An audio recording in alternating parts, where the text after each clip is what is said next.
Alors bonjour chers panafricanistes, chers blogueurs, youtubeurs, surfeurs.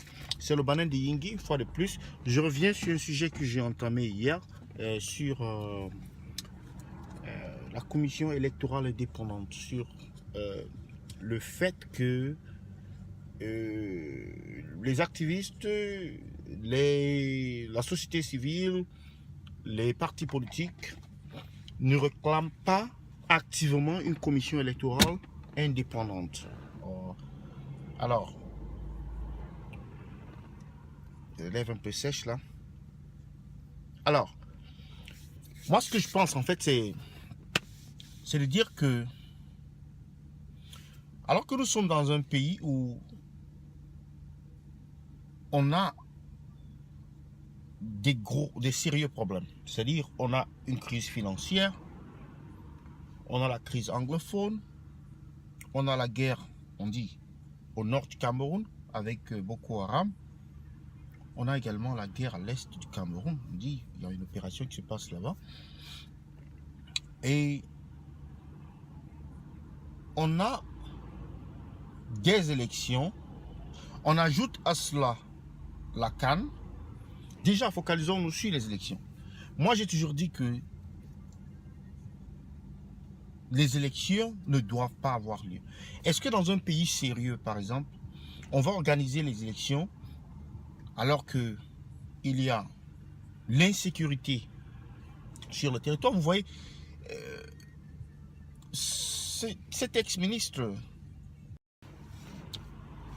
alors on a été coupé tout à l'heure, alors je disais, cet ex-ministre qui a fui le Cameroun par exemple, malgré toutes les mesures de sécurité qui ont été mises en place, il a réussi quand même à sortir et se retrouver au Nigeria.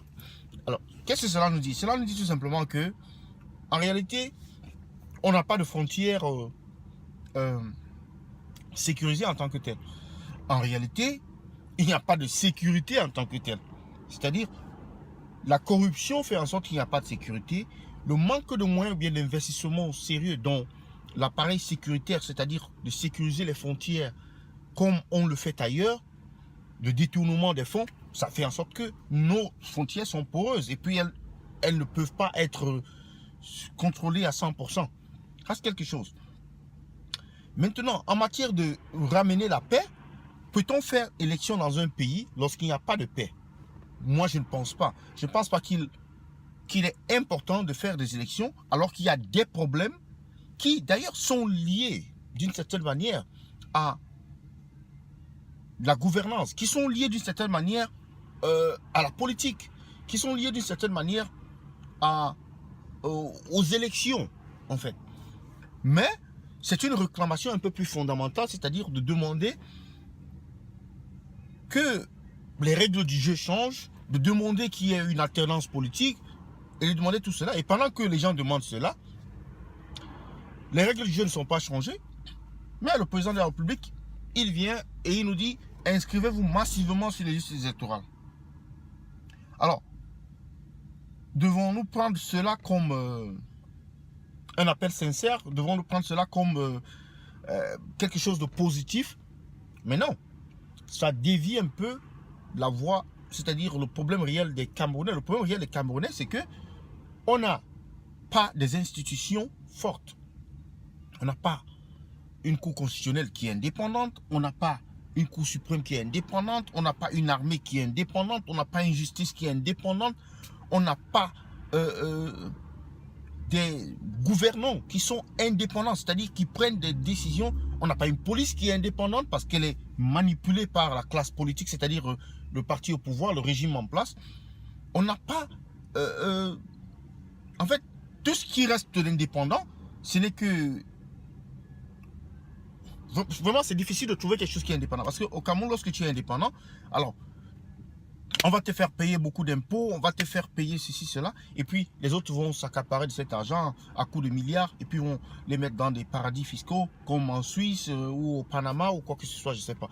Mais bon, revenons au sujet. Le sujet, c'est que nous avons besoin de mettre la pression pour que nous puissions obtenir une commission électorale indépendante, vraiment indépendante, c'est-à-dire une commission électorale fiable, où les gens y vont où les gens sont, où il y a la transparence et où il n'y a pas d'ordre venant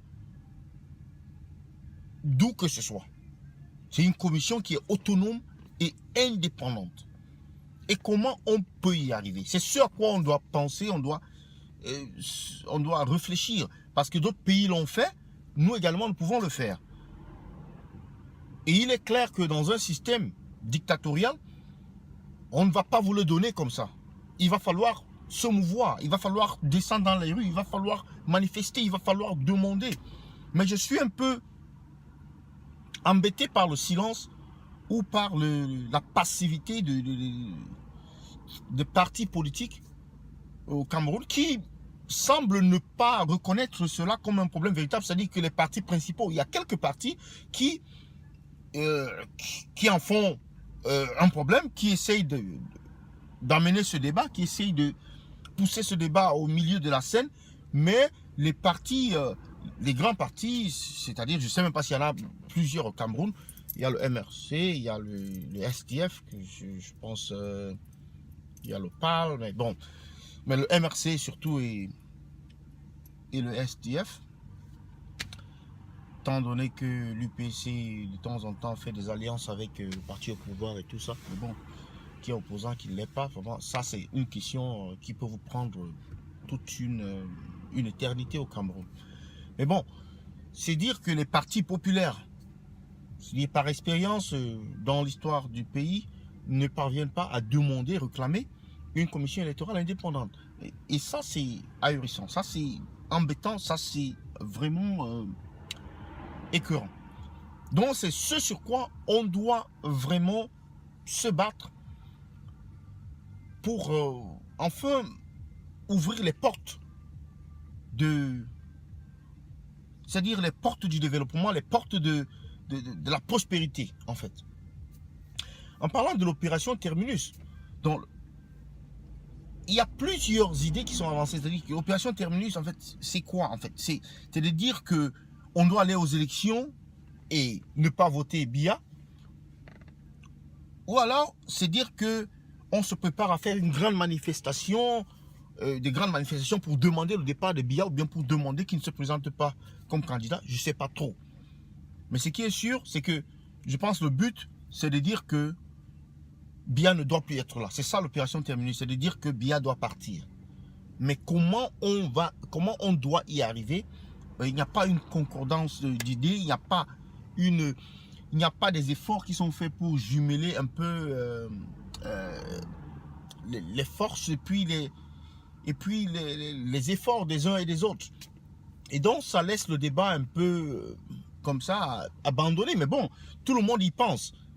Mais il est temps qu'on commence à faire des manifestations, c'est-à-dire que des manifestations soient organisées à Paris, comme les Ivoiriens le font, comme les autres pays le font, les Gabonais le font, que les manifestations soient organisées et que les gens sortent et qu'ils puissent dire qu'ils ont besoin d'une commission électorale indépendante, ils ont besoin de temps, et c'est comme ça qu'on change les choses. Donc je laisse cela à votre appréciation, que vous puissiez laisser vos commentaires et partager la vidéo, aimer et abordez-vous. Merci, c'est le Banane de Yingé, une fois de plus.